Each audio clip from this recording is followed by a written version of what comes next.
going to go ahead and call the committee of the whole meeting to order. It's Tuesday, April 16th, day after tax day at 7 p.m. First item on the agenda is roll call. Rosato? Here. Atack? Here. Start? Here. Chancet? Here. Wolf? Here. Salvati? Here. Brown? Here. O'Brien? Here. Callahan? Here. Meitzler? Here. Malay? Ewer? Here. Saron? Here. And McFadden? Here. Okay, we do have the necessary quorum to conduct business. Next item on the agenda is item 2, which again is the reminder for everyone to use the microphone so that we can get a good recording of what everybody has to say, and also the audience at home that's viewing us on BATV can hear what we have to say as well. If anybody from the audience wants to speak to us tonight, please make sure you use the microphone at the podium. Next item is item 3, items added to be removed, items removed, added, or changed. I know we want to add item 4B in here, which will be an update on the wastewater treatment plant. Does anybody have anything else? Nope. Okay, we're going to move on then as amended. And the next item is item 4, matters from the public for items that are not on the agenda. Does anybody have anything for us that is not on the agenda? Okay, just so everybody's aware of what's going on out here, we've got about, 7 girls from the high school that are participating in a government class. Is that right? So part of your assignment is to come down here and see how we conduct government. So this might be a good night for it. It might not be a good night for it. We'll see how it turns up. Thanks for coming. Okay, next item then, per the amended agenda, is item 4B, which is the wastewater treatment plant update. Jerry?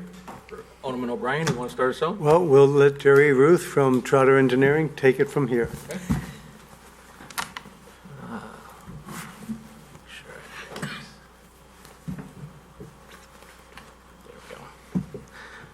Thank you very much. Good evening. The update for the last month at the wastewater treatment plant starts and ends essentially with the electrical work that we've been doing out there. In the main building up north, we have all the electrical components started up and tested. HVAC is started up and tested, so we're through with temporary heat, even though now we don't need it. We have process equipment has been started up and tested. Yeah. Don't like the weather in Illinois, just wait, yeah. In the digester operations building down south, equipment has also been started up and tested just electrically. We haven't run sludge through anything yet. Site electrical distribution is ongoing. In fact, today they started with transferring power over for the sludge handling building, and tomorrow will be the emergency backup generator, and then they'll go through all the different motor control centers on the plant. All the cables have been pulled and waiting. This is a good week for shutdowns and changeovers. And also the city staff has been trained on, as we're going through and starting up various pieces of equipment, the manufacturer sends a representative out to train them on operation and maintenance of the equipment, and that has been done in the last month as well. Some photos of the main building. This is a good view of the maintenance garage. This is where city staff will store pumps, trucks, equipment, tools, things like that. This is their training room on the second floor of the main building. Pretty bare now, but I'm sure they'll find ways to fill it. This is a corridor on the second floor. You see acoustic tile is in, the floor is cleaned up. We're getting ready to turn it over. This is the control room for the dewatering operations on the process side. On the second floor again in the main building. These are the centrifuges themselves that will be doing the dewatering in the main building. So those will see sludge in about a month. I'll get to that in a minute. This is a laboratory. It's pretty near ready. The polymer room where we'll feed polymer to the centrifuges to help in dewatering. This is the pump room, one of the other rooms on the first floor of the process side of the main building. This is where the sludge pumps and water booster pumps and things of that nature are housed. And here's a good view of the outside of the building. You can see no smoking is tolerated inside the site, but it's a good view of the monument sign out front, the flag poles, and it was a pretty good day today. This is down south in the digester operations building. This is one of the 2 boilers that are in the boiler room. They'll be heating our digesters. This is in the basement, the pump room. This is 24-inch ductile iron pipe that makes up the intermediate pump station force main from inside that building. And here are all of the sludge piping and pumps, transfer pumps, recirculation pumps. As far as costs, we're getting down near the end. Engineering costs and construction costs total just over $27.4 million as of this point. Estimated construction progress based on the last schedule update that I have, which unfortunately is from mid-May or mid-March, but we are at about 94% based on that schedule, and I'll show you that in a minute. Change orders haven't changed as far as official change orders that have been submitted to you. We're holding off for probably a final change order. But we're still below the 1.5% as of now. As far as the schedule, this is what you saw last time this was presented. As of that update, they had lost 10 days on critical path work. Total liquidated damages was just over $650,000. It's not a pleasant number to talk about, but it is the number per this schedule update. Okay, in terms of process startups, I have a couple slides, one for the process side and one for the building side. For the process side, all the equipment, like I mentioned before, has been powered up and tested. Williams Brothers is addressing the preliminary punch list. We've been steadily updating, crossing off items as we see them. We plan to seed and start the East Digester April 22nd. And at that point, we'll be sending about a quarter of our primary sludge to the digester. We'll feed it gradually more and more over the coming days, and we anticipate feeding all of our primary sludge to the digester by the 1st of May. And then the East Digester will be 100% operational a few days later on May 5th. At that point, we are going to be receiving all sludge to that digester. Digestion process will have started. So that should greatly reduce any sort of odor concerns at the plant from this project. And then we'll start dewatering operations up in the main building around May 7th. At that point, WBCI will be close to, if not achieving, substantial completion of the project. As far as occupancy goes, before the city can take occupancy, they have to get all their inspections complete. So we've done preliminary walkthroughs with the plumbing inspector and the building inspector for the project. The state fire marshal is scheduled to inspect the elevator April 17th, tomorrow. ASME, that's architectural, structural, mechanical, and electrical inspection, that's scheduled for next Tuesday, or Wednesday, I mean, to run through the whole project, make our punch list. Williams Brothers will address the occupancy punch list from all three of those inspections, plumbing, building, and us, and then have their final inspections whenever they feel that they have completed all that checklist, which is all required. Occupancy is required for substantial completion, so these things will lead to that certificate of substantial completion. So that is an update in a very quick fashion. If you have any questions, be happy to answer them. Any questions or comments? Jerry? Susan? You talked about how the smell from the project will go away. Will it improve, I mean, even before this project started, in a particularly warm day in the summer, there was always a little bit of wafting odor. Will that help alleviate this completely? It will help alleviate it. It won't alleviate it completely. There are other areas that create odors, the headworks, primary clarifiers, things like that. Also, some of the sewers, combined sewers in town, don't assist that, but this will have a huge impact. Okay, thank you. Anyone else? Alan? Do we have any idea when the first or the meeting's gonna happen between you and the contractor to sit down and figure out how your schedule's gonna work towards resolution of that giant number we just talked about? I've been trying to set up a meeting for a couple months now with the general. There's always things that are delaying that conversation. They know that we need to have it. We have a list of things that we need to talk about. We have things prepared on our end to make that meeting happen. So you've already reached out to do that and it still hasn't happened? Correct. I just want everybody to know that because I think that that's something important that we have to take into account when we get to that point. Yep. as soon as we started getting into liquidated damages is when those conversations started to really accelerate. Dave, I'll wait till you're done, then I got a comment. was that? I'll wait till you're done, then I have a comment. Anybody else? I have a couple of questions. Okay. Contingency, what was the contingency For the loan, for the project itself? Was there a contingency? there were allowances that were Allowance, but no built in. contingency. No contingencies. There were cash allowances amounting to $200,000, and 50 of that has been spent. So $200,000 on a $26 million project? That's correct. Allowances, and only 50 of it has been spent? Yes. Well, my hat would definitely be off to you guys. I mean, it's just great planning, so thank you for that. I noticed on one of the photos, there's no latents, no bleeding from the building, it looked like, so. It's much improved. It gets better the more it gets washed off and has a chance to breathe that out. And one of the reasons that we haven't opened the bike path yet is because we're waiting for them to do that final washing of the outside and then seal it. They have the west side done, but they don't have anything else, so we don't want people riding their bikes by and getting sprayed. And one last question, what is seeding the digester? Well, Without getting too technical. that's a loaded question. It takes a while for it to start up and actually the organisms start to actually digest. So we have to feed it gradually and watch the pH and alkalinity inside the digester to make sure it doesn't get upset.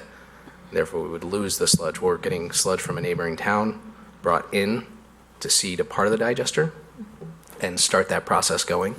But it's a delicate process, and it takes about 2 weeks. Okay.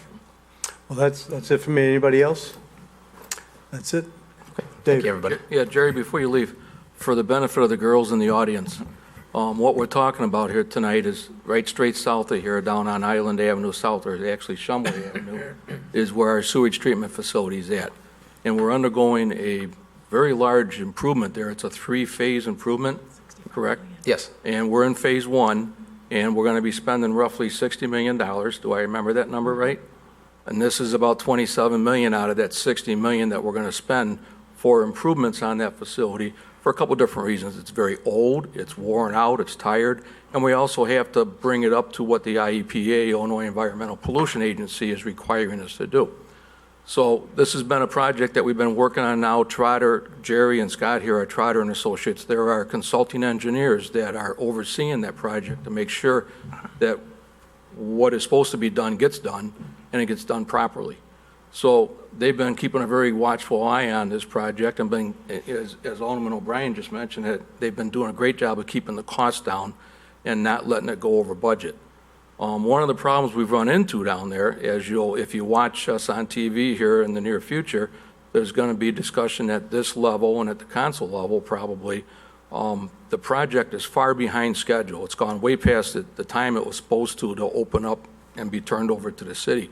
So in the contract, we've got what's called liquidated damages. So for every day they delay the project in the contract, there's a clause that says you pay this much money, you're penalized so much money per day. So they've been keeping track of this, they've been communicating with the contractor on this, but the fact of the matter is the project's gone far beyond the scheduled opening date. So there's going to be discussion between the committee here and the council and the staff and the consultants as to what that liquidated damages will ultimately end up being based on everything that everybody's been keeping track of. So it's a very long project, it's very involved. I'd encourage you, if you really want to see what government's all about, when we have the open house down there, which will be sometime in early summer, bring your parents down or come down yourselves, and you're going to be able to walk through here and you're going to get a tour and you're going to hear all about how when you flush the toilet, it works. Because without that facility and without these people that have got the smarts to make that work, it wouldn't work. So that's a little bit of a summary on what Jerry and Scott here have been up to. Just one last comment too, I think Scott will attest to it, is we've been working on this since about 2009. We entered into discussions on this. And so it's been a while, and it's not yet at full fruition, but we're halfway there. You're right. So, all right, thank you, Jerry, appreciate it. Thank you. Thanks, Jerry.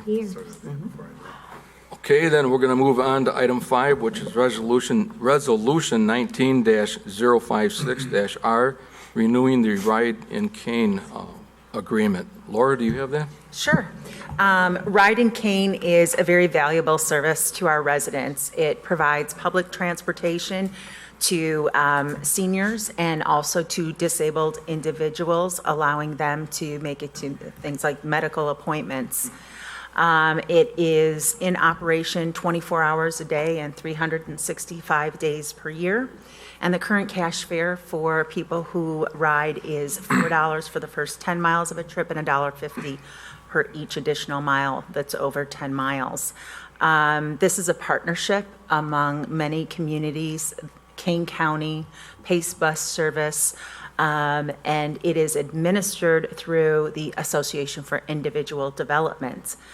Batavia's share of the administrative and operating cost of the program is $80,000 per fiscal year, and our current agreement expires on July 31st. So we are recommending that you approve to City Council the renewal of the agreement through 2021. Okay, I kind of skipped over Alderman Atack to introduce this. You have anything? No problem. Are there any questions? Go ahead, Dan. Do we have any idea roughly how many rides we're getting out of this? It's actually several hundred rides per month. So in a given year, thousands of rides. But the reason and there's- Oh, go ahead. The reason I was asking is because our contribution is $80,000. Yes. It occurred to me, might only be $20 for an Uber. Maybe it actually would make sense to subsidize Uber for certain applications. It just at $20 a ride, 80,000. That's 4,000 $20 Uber rides. It's interesting when you think of the math. That's all. It's, I asked for the reports on that. Our cost is about $13 per ride, Okay. but that's subsidized. Then Kane County is another, sure. it's about over $30 a ride is the cost of this thing. But I was thinking that the only downside, or the plus side of this is I don't think Uber is equipped to No, handle they're not. handicapped. That's So right. that was, because I thought the same thing. I'm like, why? And it's only 10 miles. I mean, it's $5 a ride. It would be a lot cheaper for us to pay, give them free rides, and it would save us money, but it's the handicapped issue in handling them. And security. And insurance. Yeah. The question I had on those reports, I didn't see if it was split out, how many, if it was split out at all, the reports on what was for just seniors, what was for wheelchair assist or anything like that. Is any rides? Yeah, they're definitely, I could provide you with a report about what the qualifying characteristic for a particular individual is, if you wanted to see that. Okay, thank you. It's about evenly split. Is it? So this is for the elderly and for the, say, the infirmed. How about the less fortunate, the poorer folks? Can they also, if they qualify, how would they qualify?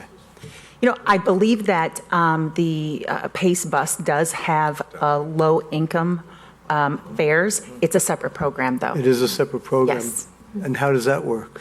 They would go to their local RTA office and apply for a discount card, similar to, you know, any senior can apply for a discount card that's available throughout the Regional Transportation Authority system. This is in particular being able to call for a specific ride to a specific place. But you can also go to the RTA offices and get your senior discount card, and that works on Metra. And in similar fashion, I believe that they do have a low-income fare as well. But with the low-income fare, I'm saying we're talking about, say, some folks at subsidized housing in the Batavia apartments. So if these people don't have a vehicle, how do they get a ride? Do they call and somebody comes and picks them up if they qualify? Or do they have I to don't get to a think so. bus I think that if they have, unless they are a senior or they are disabled, that it isn't an on-demand ride service. Wasn't there that dial-a ride? Dial-a ride for like $1.50 if they're available, they pick you up, I believe. Stations. During very limited hours. though. Yeah, it's not a, yeah, And it's only within the box. yeah. So you couldn't like, So I mean, it part of can our get you to the discussion- train station. yeah. Right. I mean, that's what's important for these folks is Absolutely. for employment, to get to work. And it's very difficult. So if they can get to the train station, get on a train to downtown or a bus somewhere, that's, And actually, Anthony had meetings with representatives from Pace Bus today, and we became aware of some on-demand service that they currently have that may apply for not only the situation that you're talking about, but may address the problem for all of our train commuters. So we're investigating that further. Excellent. But we're hoping that that might enhance services for all of our commuting population. to the train stations, Exactly. yes. Great. Susan? There's a young woman in my ward who is handicapable. She has a mental impairment, and she takes this on-demand bus to work to Randall Road 3 or 4 times a week. So this has been a godsend for her because she can't drive, but she can work. So this has been a terrific program. I would fully support this, even though it is more pricey than an Uber. Absolutely, I would agree with that. I mean, it's a good program, and it's helping people who are unable to help themselves, the elderly or the infirm, but at least so other people, helping them get a handle on life so they can move further along in life. Yes. And raise families and do what they want to do and participate in our society. Dave, do you have something? Tony? Yeah, I'm curious, how long has this program been in place? It precedes me, so I don't know if this was our first contract or how many renewals this is. Okay, and that, do you know if the rate 80,000 is more than it was? Is it any? In the previous over- term, no, it has stayed the Stayed same. the same, okay. Yeah, I think it's been around most of the time I've been on the council. Yeah. As long as I can remember. Yeah, well, and I know from personal history, my grandfather used to have a bus company in Wheaton, and they actually pioneered part of the system with West Chicago. Probably 40 years ago, they started doing it. All right, any other questions? Would someone like to make a motion to recommend to council approval of resolution 19-056-R? So moved. Second? All in favor? Aye. Opposed? The ayes have it. Want to put that on consent agenda? Could talk about it. Yeah, it might be nice to mention Why don't you it. talk about it? Yeah. Okay, put it on regular agenda. Okay, item number 6 is the discussion on the 2019 first quarter strategic action plan update. Laura, you're gonna jump into that? There's a full page called writingcane.org. Okay, so this is a project which began last year. In April, City Council asked that staff conduct a community survey in order to gain some input from our residents on what type of strategic objectives that they would like to pursue as a city in the near future. And then that followed with some meetings that we held to develop our strategic action plan for 2019 through 2023. And that helped inform what our budget was going to be for fiscal 2019.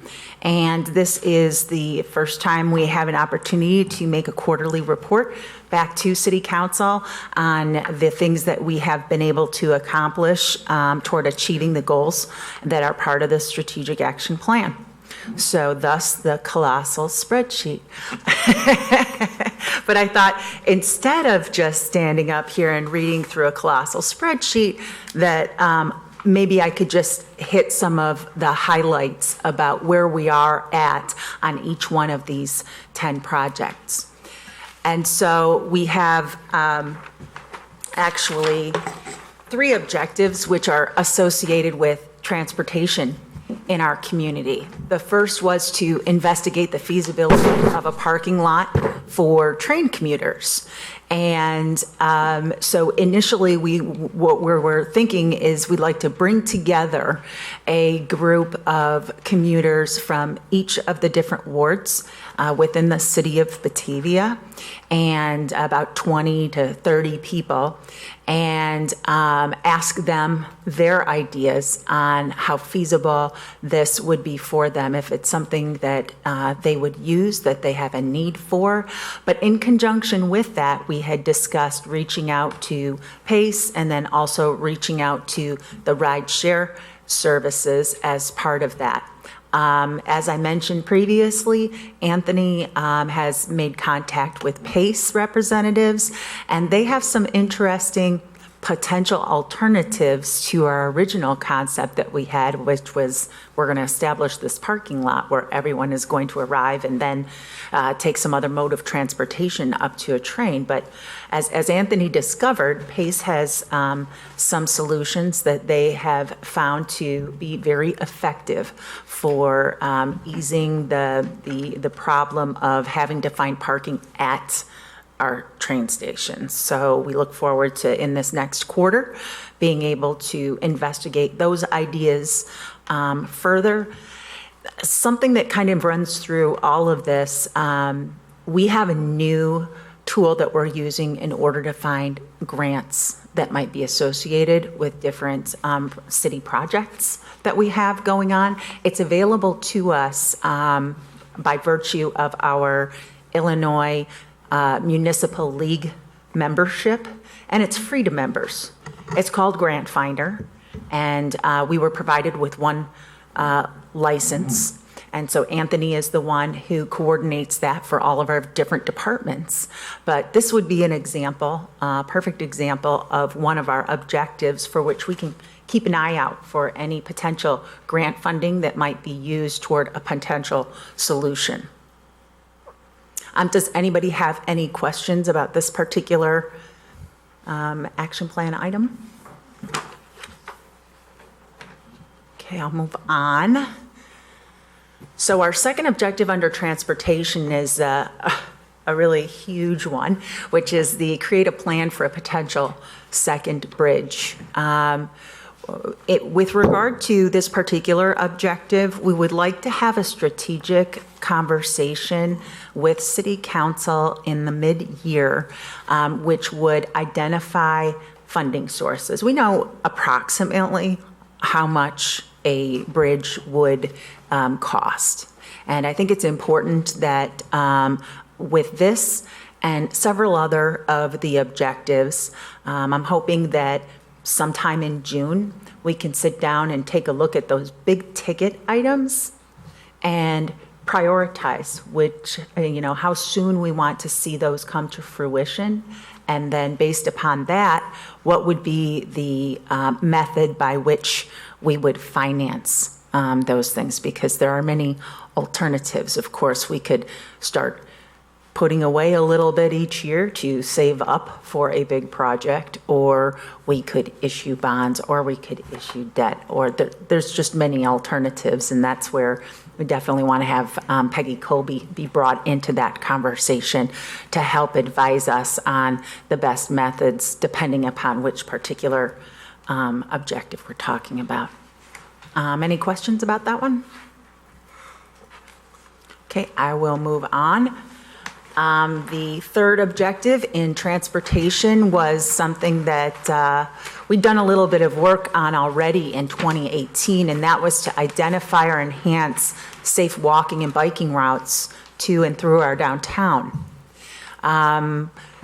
Various groups had met last year. There was actually a working group that was comprised of representatives from the Well Batavia group, the Bicycle Commission, Main Street, as well as staff members from the city. who are collaborating on taking a look at the ways that people travel through our downtown. Actually, Batavia had been awarded an AARP grant and did significant work around this and came to City Council and showed you the video that was the result of that.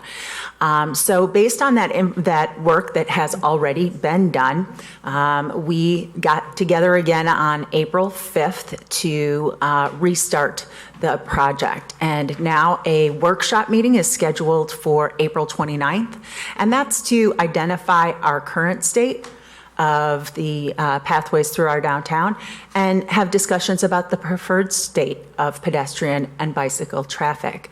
From that, we hope to identify whether those pathways are safe at this point or whether the potential for conflict exists. And if the potential for conflict exists, then we want to talk about working toward a solution to those conflicts.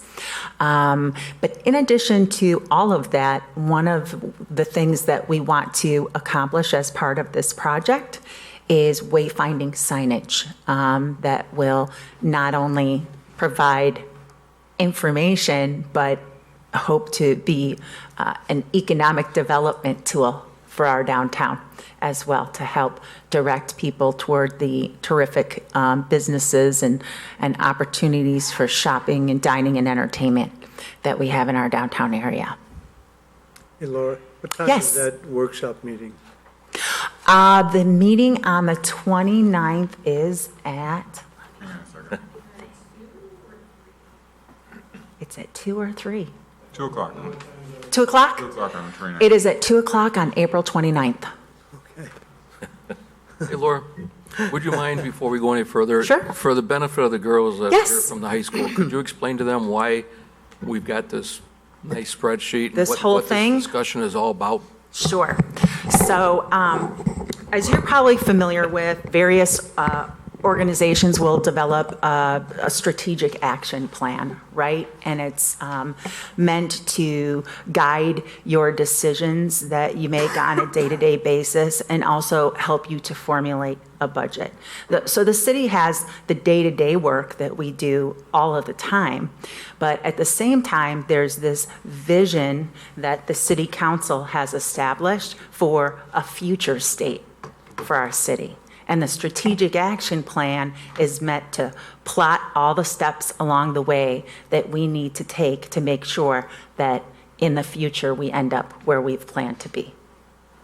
And so what this spreadsheet is, it's the first time we're coming together after putting a new strategic plan out there, and these are the very first steps that we're taking.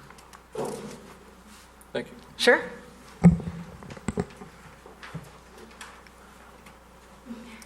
Okay, and the next section of our strategic action plan were 4 goals aimed at downtown development, and the first was to create a development plan for downtown. The city already has a couple of very relevant documents for this. It has its comprehensive plan, and it also has a streetscape plan. The idea here is now that we have some new aldermen who will be joining the team, we want to bring everyone together for a discussion. So staff will distribute those documents to all of the aldermen, and so that can be reviewed in May, and then we can have more discussion about whether those documents need to change and how they need to change to better reflect and support what the vision is that you have for the future.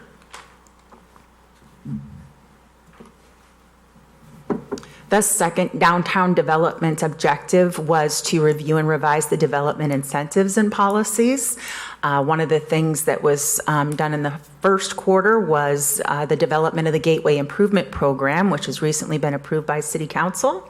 This is going to provide incentives to owners of properties who are located near our TIF districts, near our downtown, and also along the gateways as people enter our communities, to encourage them to make investment in the appearance of their properties, whether it be their facades or landscapes or hardscapes associated with their properties. And we also wanted to take a look at process improvement and then also service quality improvements. And so a new building inspector code enforcement officer had been approved in the 2018 budget, but had been delayed after the Sam's Club closing. But we decided even before the end of the year that that was an extremely important position. And so that was filled in November of 2018. And that individual is already having a significant impact. Came to us as a very well-trained individual, so he's been able to jump right in on code enforcement and building inspection, which has allowed our head building inspector to do a lot more plan review for our more complex development plans that are coming through, which allows us to shorten the time period. Also, we wanted to conduct customer service training was our initial objective. But after we met with Wabansie Community College, they suggested that we package that also with conflict resolution, which dovetails very nicely with the customer service training. And so in the month of May and June, we will train 90 city employees. And we'll go far beyond our community development and economic development department, because we think we all participate in the development process. And so we'll conduct that training, and then also additional planned improvements in future quarters this year. We're going to be implementing an online permitting system. And then we're also going to be making revisions to the zoning code, and we're going to be adopting the newest building code as well. Any questions?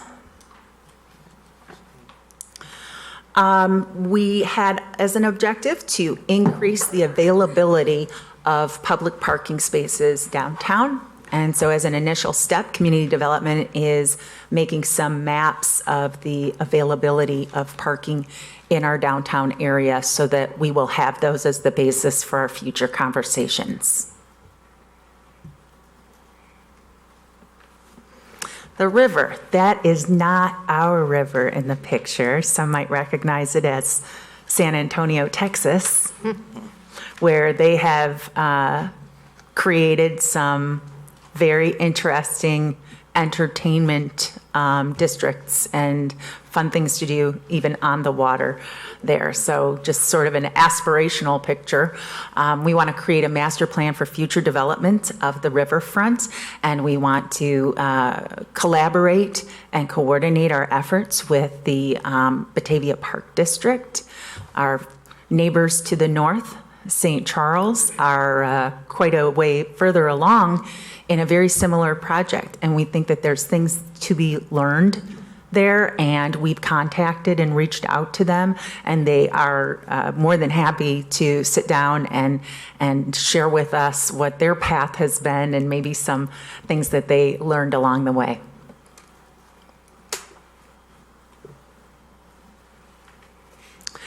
Another river goal that we had was to establish and fund a riverbank stabilization plan.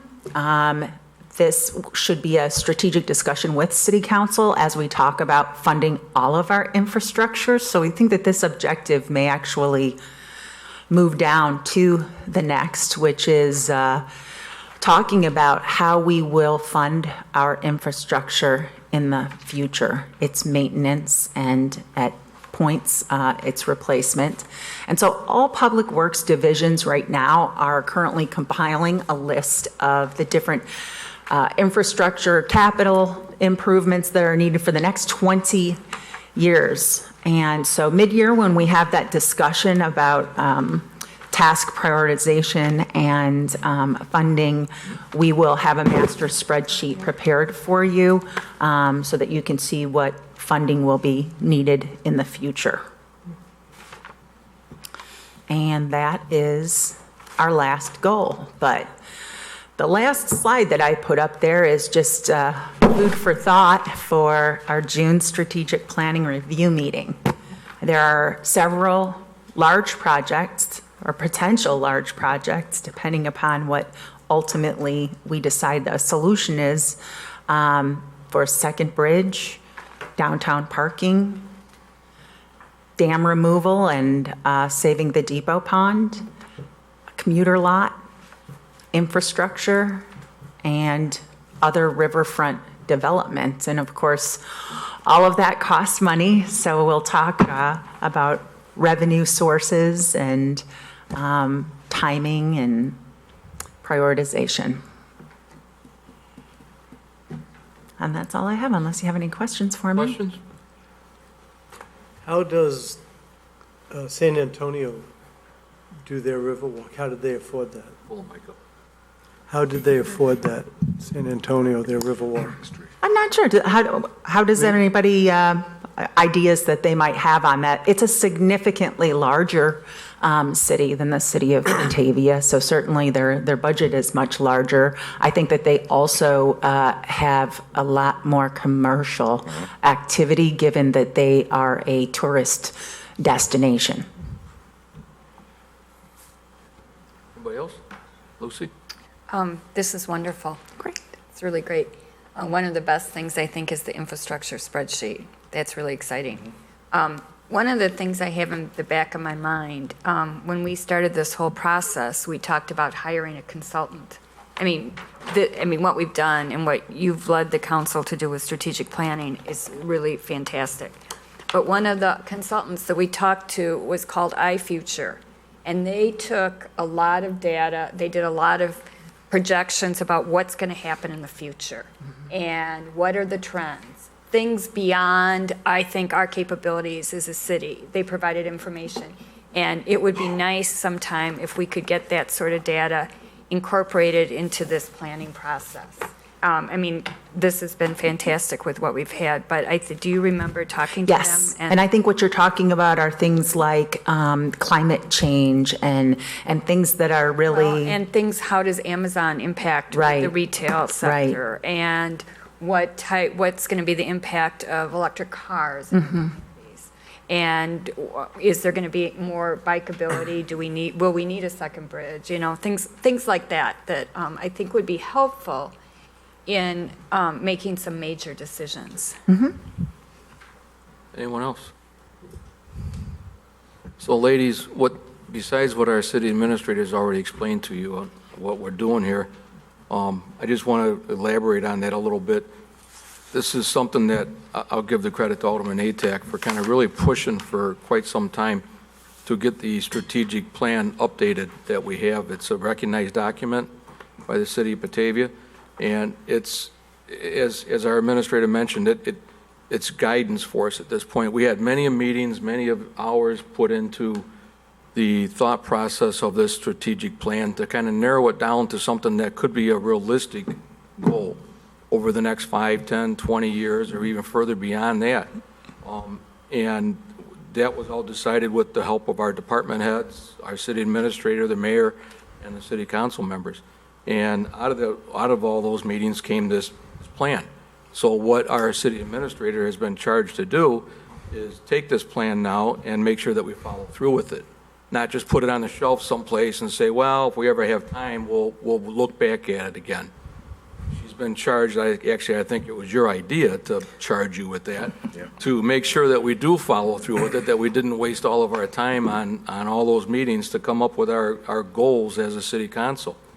And so this is the very beginning. The reason why there's not a lot of conversation on this tonight is because it is the very beginning. And there's going to be a lot of time put into this. Fortunately, the 3 new elected aldermen, or 2 that are here tonight, are going to be a part of it. And the remaining city council, myself, Alderman Atack, and Alderman Stark, have decided that we've put in our time, and it's time to turn over the gavel to somebody else. So this is a very long project that all these aldermen are going to be involved in, and certainly the public is invited to be involved in it as well. You're welcome anytime to come down to any meeting and join in anytime you want. In fact, I encourage it. And just kind of want to give you a little bit more of an update on what it is that what we're doing here. Anybody else have anything? Okay, thanks, Laura. Did they want? Yes? Does I anybody do have wanna- one question. I'm sorry, Lucy? Can you explain again how we're going to evaluate the effectiveness of all this? And evaluate the plan and the things that we've done? Because when I look back, since I as Dave said, we think we've put our time in. Yeah. And I agree. And so I've thought back what's happened in the last 10 years, and a lot has happened. I mean, we had laptops, a few of us, but there weren't, iPads, and there weren't, Right. lots of things. But one of the things I think we never got around to is really saying, okay, how did this work? How did that work? Should we do it again? And so I think would that be part of this planning process or Absolutely. strategic planning? Okay. Absolutely. One of the reasons to have a strategic action plan and have everything written down and in front of you, one of them is accountability. But the other thing, and it isn't fully developed in this plan yet, but there should be certain metrics that you can look at to determine whether you're winning or you're losing, right? Are we there yet? So I see that as something that still needs further refinement in this plan. And then we may take a step on a particular action plan, on a particular objective, and find that a change of course is necessary. And so that's why we have these quarterly discussions, so that we can make a course correction and get ourselves back on the right path. Or it may be something where we decide that upon doing the research and looking at that, it's not feasible, and we may eliminate one of the objectives instead of moving further toward accomplishing it, and we can have a discussion whether we want to replace that with another objective. I think it should be that kind of a living, breathing organism where 4 times per year, we're making sure that we are on course at least 1 time per year, and maybe we'll get into a cadence where it's a couple of times per year where we really ask ourselves some hard questions about should we leave everything that's on here, or should we put some different things on here? Thank you. Anyone else? Okay, thanks, Laura. Thank you.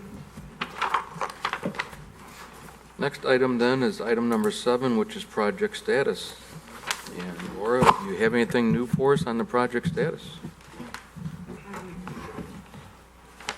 I should have just stayed there, sorry. I know. The only thing that I have new on project status is it's something that I posted on Facebook this evening. And as everybody knows, in January when we had the big windstorm, the windmill that's right outside of City Hall came crashing to the ground, and it was destroyed.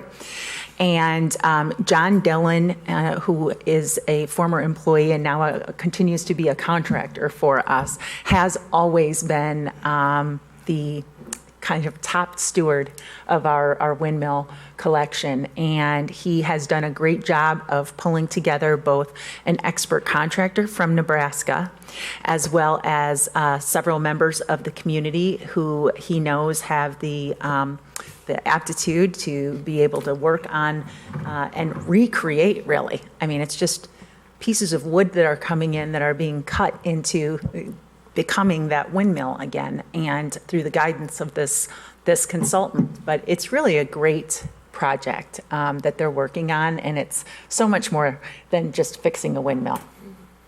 And we really look forward to the day when we can reinstall that here at City Hall and see that there again. But it's very complex work.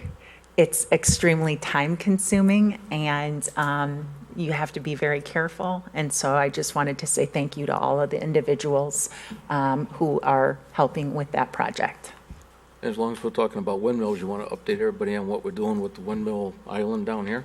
Yes, so the Windmill Island, several of those are also under construction or receiving maintenance. One of them, John Dillon has been working on since last year. And then there is another that the electric department, that's one of the pictures that's posted on Facebook, is them taking the head off of that windmill also to receive maintenance. So, this isn't the typical conditions in which windmills are kept. And so it makes it kind of challenging at times to keep up with the maintenance. There also aren't a lot of people around who are well-versed in windmill maintenance anymore, so that makes it quite a bit of a challenge as well, but we do the best we can because we're really, really proud of that collection. Is that it? Anybody have anything else for Laura? Otherwise, we'll jump into item 8, which is others. Anybody have another?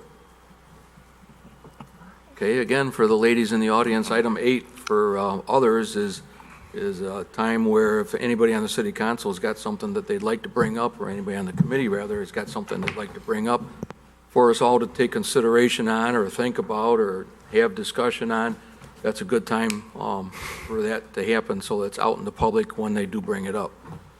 But right now, nobody's got anything they want to bring up, so we'll move on to item number 9, which is adjournment. Alderman Stark, would you like to make a motion to adjourn? I move we adjourn. Alderman Atack, would you like to second it? Second. Okay, all in favor? That's kind of a standing joke also, because Alderman Salvati always wants to Jumps on it. second. Always. That's it, we've adjourned. Thank you.